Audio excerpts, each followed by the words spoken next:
Assalamualaikum warahmatullahi wabarakatuh. Sampurasun wilujeng enjing mitra sadaya patepang deui sareng sim kuring ke Jiawanda Satria dina program Warta Sunda TV. Pamirsa, nyanggakeun iber salengkepna.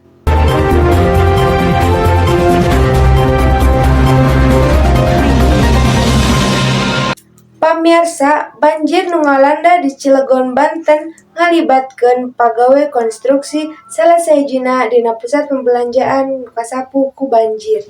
Rekan-rekan jeung warga kungsi neangan heula tapi akhirna korban teu kapendak jeung dinyatakeun leungit. Ieu video nu nembongkeun salah saurang pagawe dina proyek pambangunan pusat belanja di Cilegon, Banten kasapu ku banjir deres.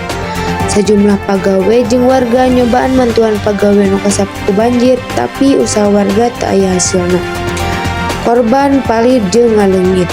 Nepi ka ayeuna tim gabungan masih neruskeun neangan pagawe nu kasapu ku banjir ngagunakeun opat parahu jeung nyisir hampir 500 meter ti tempat korban nu kena arus. Hujan badag anu turun di kota Cilegon Sabtu kamari nyebabkeun 3 kecamatan kabanjiran. Pamirsa, rupina mung sakitu pidanganina denget ayeuna sim kuring ke Jiawanda Satria saja amit mungkur amit mundur. Nedah punten bila aya kalepatan. Wassalamualaikum warahmatullahi wabarakatuh.